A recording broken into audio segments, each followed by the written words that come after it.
Episode 20 of Into the Spotlight. How are we doing? I feel good. I feel great. There's a lot to talk about. Okay. First of all, I want to say more light to me. I'm 22. I made it to another year.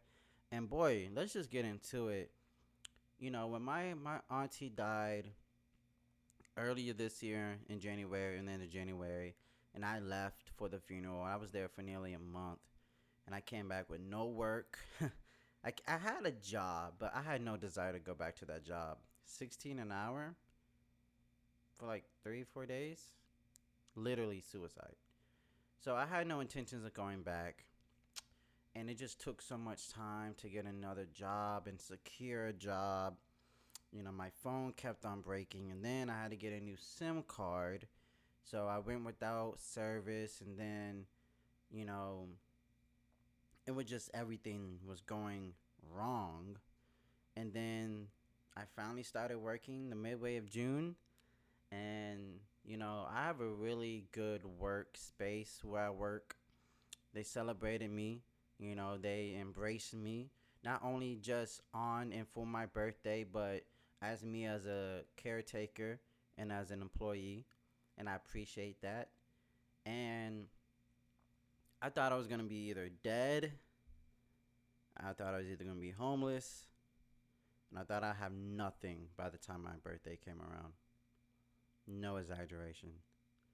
And I don't want to be too heavy on the bad stuff, but I have to keep a balance with the good and the bad.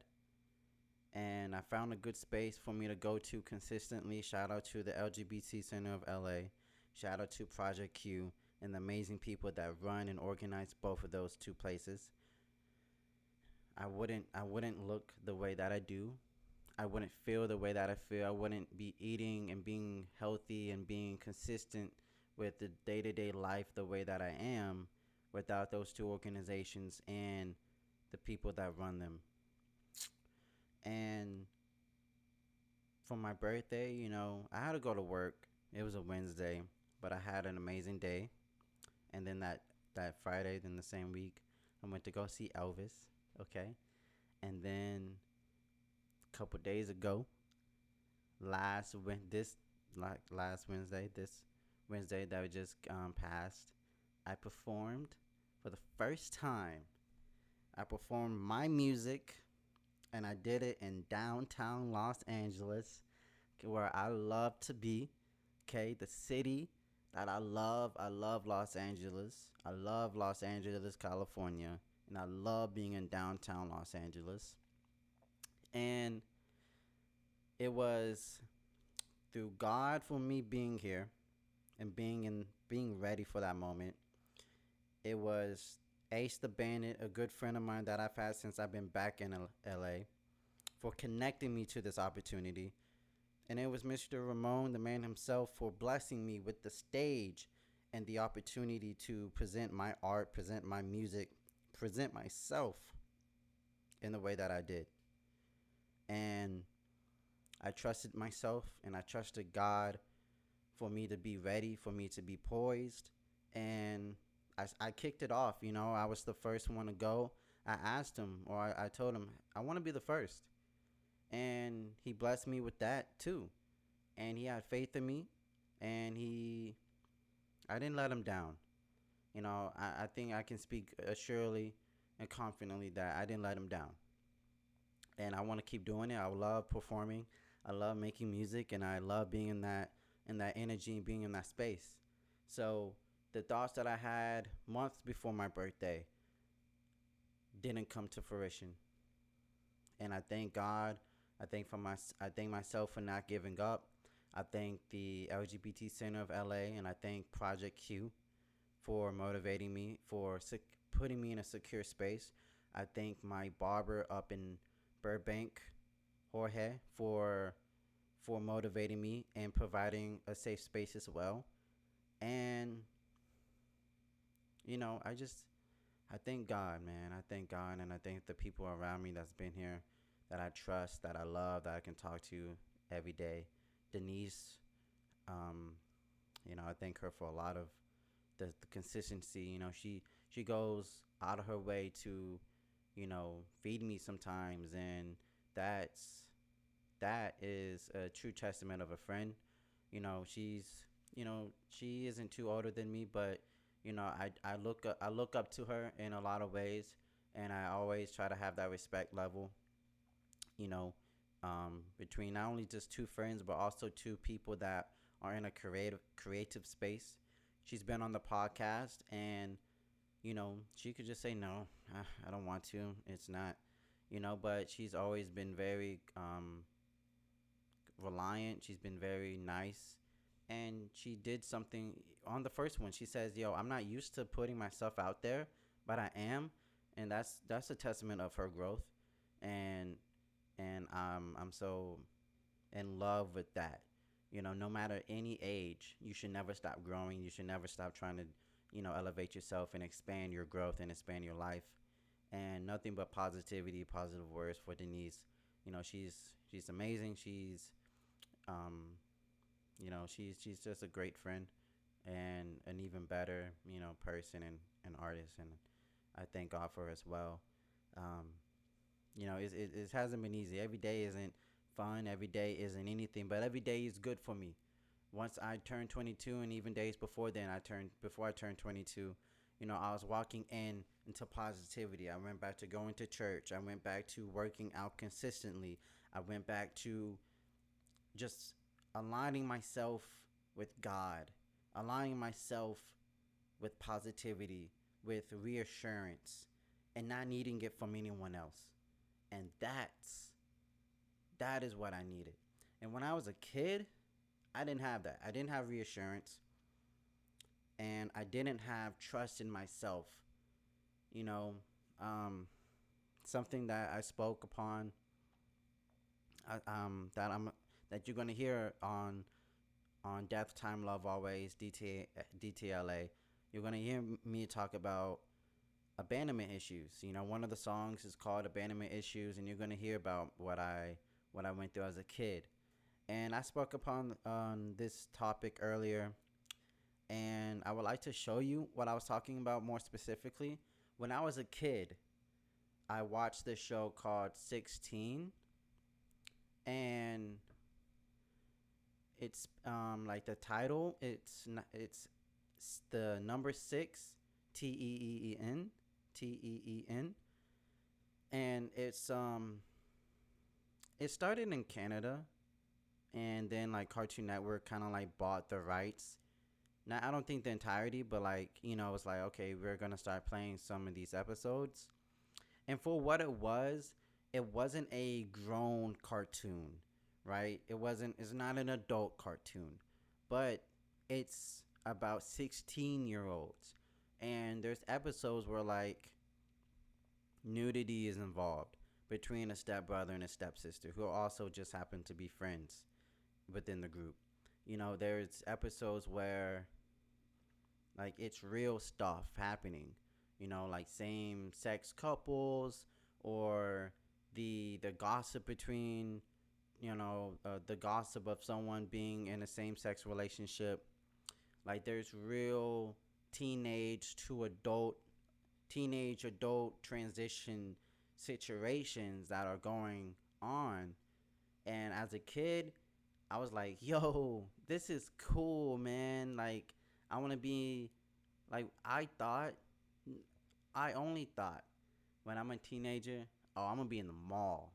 I literally thought that. Like, I'm 8, I'm 9 years old when I'm watching this. I'm like, I'm not really paying attention to too much of what the major plot lines are. But I'm like, yo, I want to be like Jonesy. I want to be like Wyatt or Jude or Jen, Caitlin, and Nikki. Like, I want to be in the mall just chilling. I'm going to be working. I'm going to have my drink. I'm going to have my snacks and my food. And it's going to be cool. And boy, was I wrong. I would like to show you, but I also want to not. I also want to get the audio right first, because I record on Zoom and also on GarageBand, so I want to make sure I have enough of the track to get us right. But there was a scene within one of the episodes that I want to talk about, And I talked about this earlier on socials, and it really resonated with me.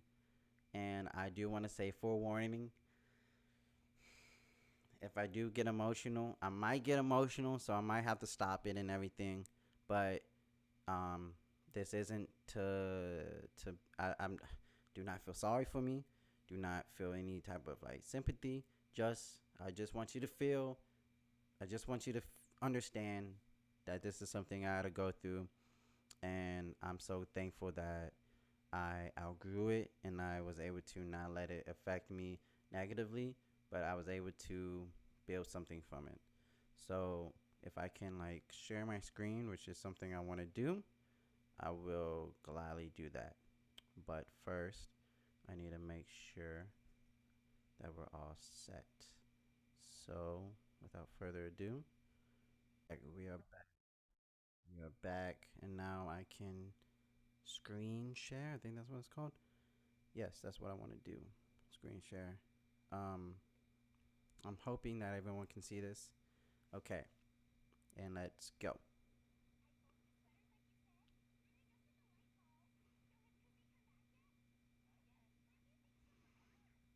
Okay, I used to do that a lot.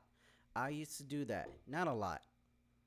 Maybe when I first started doing it, but my it was 2007. I was in first grade again, and I was living. Me and my parents and I finally had a house, and I was here I am about to get emotional again, so bear with me. Um, I woke up for school. Perhaps it was kindergarten, but it was 2007. Um, I was waking up for school, and we are going through the back door of the house, because in certain houses, really the back door is the front door, the main door that everyone goes through, right? So we're leaving, and as I'm leaving, as I'm getting ready to go to school, there's another truck in the yard, and the other truck is um, about two, maybe three other people filled with filled in, and my mom goes in that truck. Okay, and I don't really, I really don't remember too much of a goodbye being said, if I'm being honest. And we're talking about a person, me, that remembers everything that happened to him as if it just happened. And I don't ask any questions really. Um, I'm thinking, oh, I'm gonna see mom later, and I don't really talk about that day with her or with my dad. In my mind, I'm thinking going to work or whatever. There was never a conversation about, hey, there's never a conversation about, hey, mom's leaving for 10 years. Never gonna see her, but 3 times. I got to see my mom 3 times from 2007 to when I moved with her in 2017. And let's talk about those times. 3 times I got to see her. One time was that next year or two, 2008, 2009. I got to see her for summer vacation, the longest I ever got to see her. And I'm gonna be generous and say it was 2009.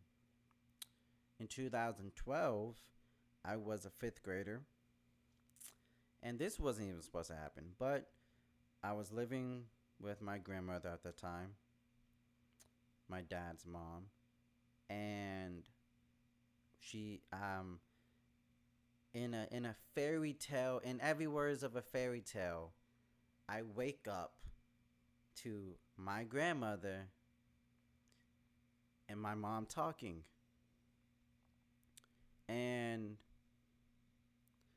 um I'm like, yo, I'm like, I don't say anything, I just hug my mom.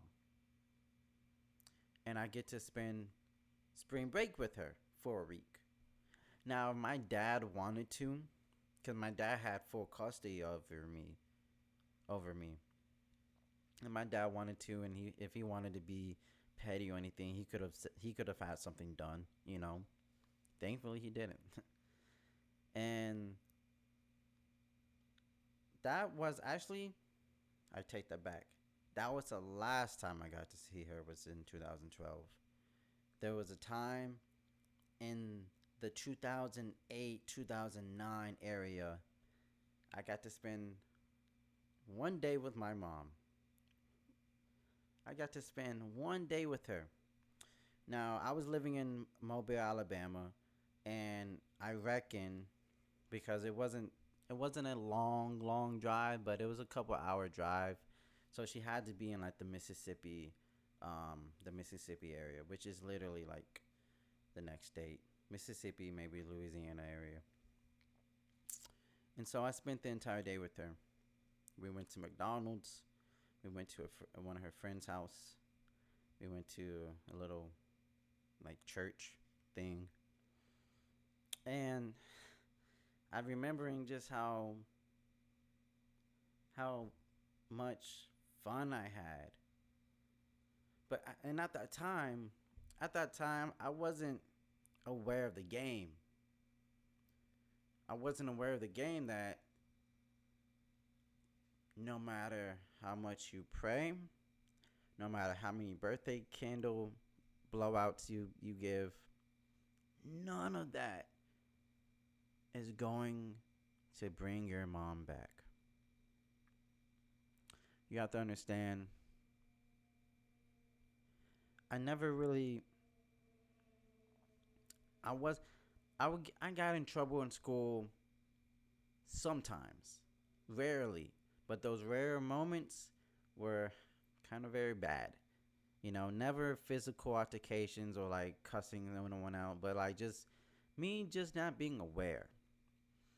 So it was I never got in trouble in the sense of he's acting out because of his mom not being here. A part of my a, a part of my brain, a part of just me living day-to-day life, I got adjusted to not seeing my mom, which resulted in me not being able to feel my mom. There was no connection no more. There wasn't a connection anymore. And I would still think about her. You know, I would have those random moments of of crying, of tears, of frustration. And my and my grandmother would always say,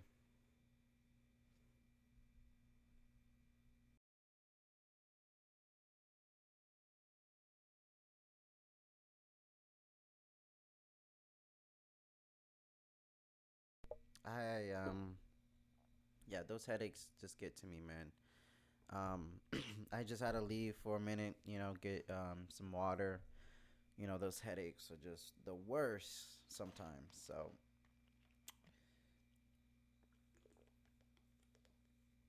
um, all seriousness though, I guess this is the reality of talking about your childhood. And as someone that, I don't like crying on the phone, on the internet, you know, but I had to pause for a minute just to get myself together.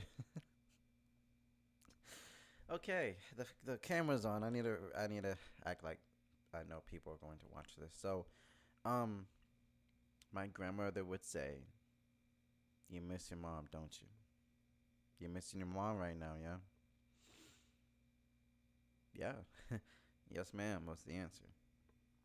And my grandmother knew, and I knew that I knew my grandmother couldn't do much. She didn't. She wasn't the reason why she left. My grandmother wasn't the reason why my mom left. So, um, you have to understand that I I love my mom and I love my mother so much. I did things. I lied for my mother. To my dad, I said, "Forget you. I hate you." I remember. I remember it was one of the. I think it might have been the day, like my, like we kind of just got adjusted to it being me and him, and we had just gotten cable, and it could have been that day. I don't remember, but I was 7 or 8 years old, one of those ages, and I asked him, like, come here, and like he kind of like slumped over, bent over on a knee, and I whispered to him, "I hate you." But I didn't say it like I hate you. I didn't say like I hate you. I didn't say it in frustration. I didn't say it out of anger. I said it out of like I was proud to say it. Like imagine me saying I love you and then me saying I hate you. Like I didn't feel bad for saying it. Was it true? Yeah. To me, in a sense, it's true. I had no anger towards. I didn't have the anger that I had when I was older towards him at that time, but I remember saying it as if it was just so. It was just like roundabout, like it was supposed to be said like that, you know. And the whole point of this episode was to talk about abandonment and what it did to me, and what I hope it doesn't do to you. My mom leaving made me. My mom leaving left in a void in my life. I needed validation from women. I needed I needed a woman's love or validation. I with my mom not being there, I guess my mind was like, if you don't do all of this, she's gonna leave. It's funny to think about it now. But yeah, that was it. Like I had to overcompensate and I had to overdo just so I wouldn't have what my mom did to me done to me again. Now, 8 years old, 9 years old, 10 year old, 11, 12, 13. We're talking about 10 years. Within 10 years, 3 times seeing her, and maybe 20 phone calls. Just about 20 phone calls.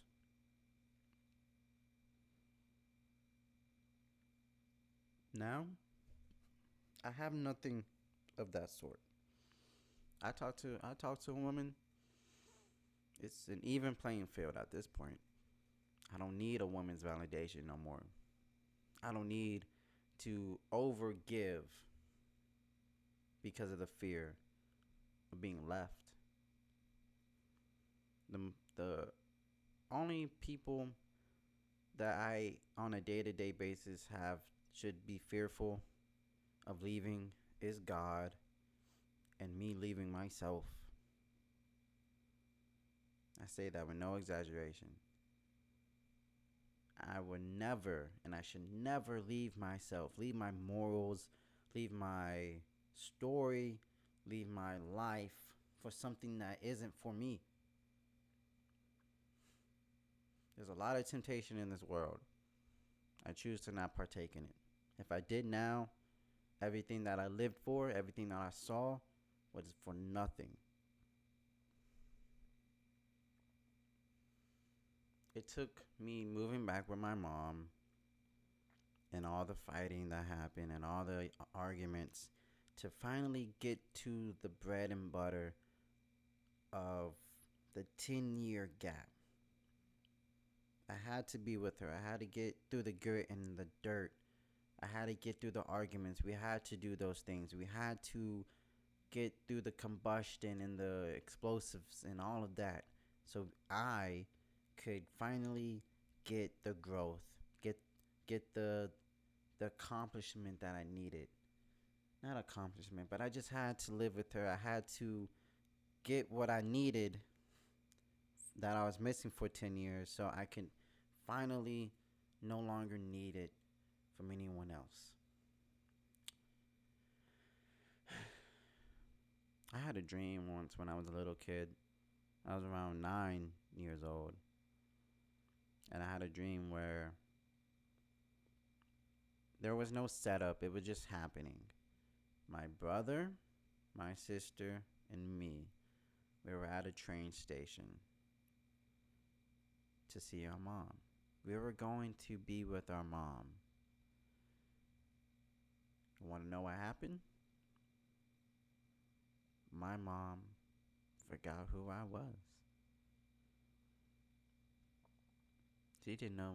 She didn't know who I was. She was confused. She had no memory of me.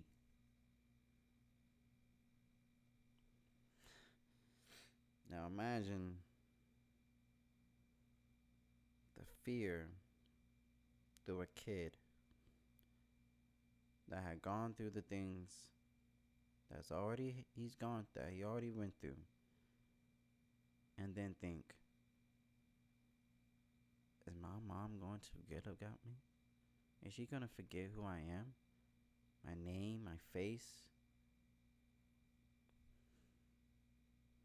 Oh, I mean, you can say, oh, that's crazy. Yeah, you can say it now. Let's say that to a kid that was going through all of that.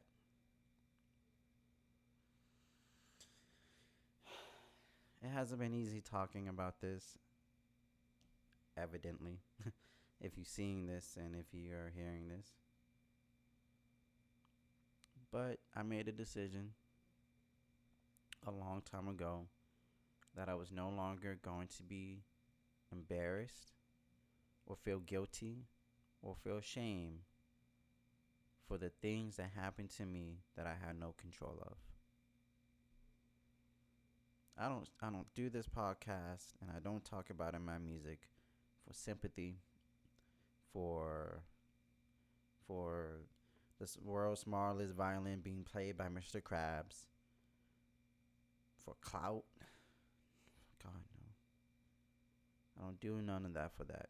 I do it because I believe I didn't have this. I didn't have anyone that was growing up that was going through the things that I went through, or that went through the things that I went through, that was sharing their truth and their story. And I do this podcast so I could be someone that I didn't have.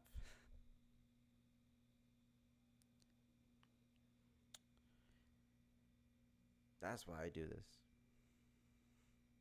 It's not, this episode has not been easy, evidently again.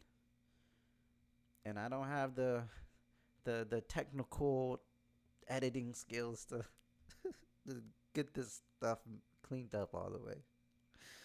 But I do this again for people that had similar experiences, and for people that may be going through a similar experience or the start of this type of experience.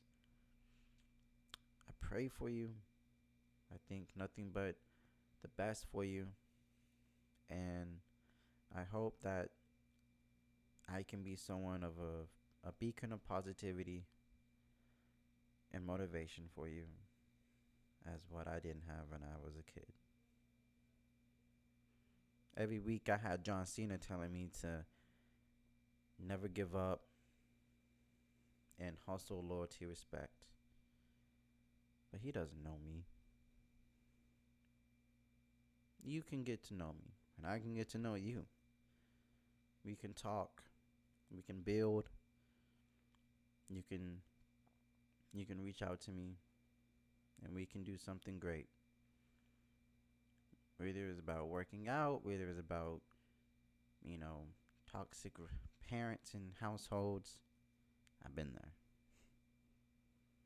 They didn't want to be, but I had no choice.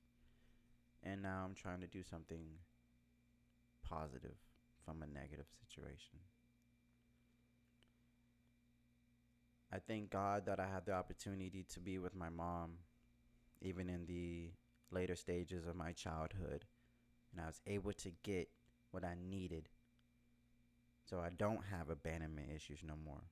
If a woman or a person wants to walk out my house or walk out of my life, hold up, let me get the door for you. I'm too, I'm better than that. People, you are better than that. I don't, the weekend bar, never need a, I'm what a need. It's a bit funny, but I don't need no one to be in my life that don't want to be and isn't going to respect me. I will get the door for you.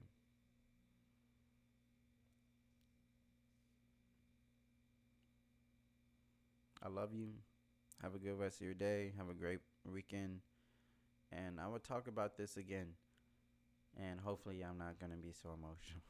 But I did say fair warning. I talked about this on socials and I got emotional. I had to take a break. But um, I just thank God that I was able to grow from it. I still have feelings about it, but I'm not like I give some examples. Like I would just overcompensate, like texting. Um, I would just go out of my way to just do more for others, and it wasn't even just about women, but just like friends in high school. Like I was I wasn't me in high school in the first 2 years really. I was just so focused on how can I feel accepted. How can I? Now I did have some good friends, like real friends. I'm not gonna say I didn't, but what I'm saying is, in totality, it was I was trading my peace, my growth, and for someone else. And I'm so glad that I don't have to do that no more. That I don't do it no more. I'm focused on me.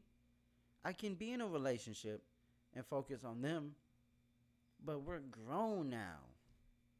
I need to be around people that can focus on them as well as focusing on the both of us. I kind of look cute when I cry. No, I'm kidding. I'm kidding. I'm kidding. Come on now. Um, but yeah, like I just used to give my time away for free. I had no worth. Now, if I feel like the conversation isn't, if I feel like there's no growth between in us, there's no point. I'm not sticking around just for some dry conversation, some dry talk. I'm not doing that. I want growth from the things that I do. I've learned enough to, you know what I mean? Like when people say, you use it as a learning lesson. I've gone through too many learning lessons to continue to go through the same learning lesson. You know what I mean? Like if I just feel like, whatever, this person is just dry, I'm gonna be dry too, or I'm not gonna be there any longer. You know, I'm there as long as I want to be there, not because I feel like I have to or that I need to. Nah. Like sometimes I'm just bored and I'm gonna just stick around until okay, you know what? I'm officially done and I'm just gone. That's where I'm at now. You know, I have worth on my time now and on my energy. Okay, I'm not giving out my love to just anyone just for them to take it and not reciprocate it and not appreciate it. Not doing that. I'm too good for that. I got too much going that can be going for me in the future for me to be doing that. I'm not just looking at what's in front of me. I'm looking at the map. I'm looking at the route. And I'm preparing for myself for any detours, for going left, for going right, for going up hills, going down hills. I'm looking at what's in front of me and I'm preparing myself for what's next. And with that being said, I'm so happy I was able to do this and get through it. I love y'all. Y'all take it easy.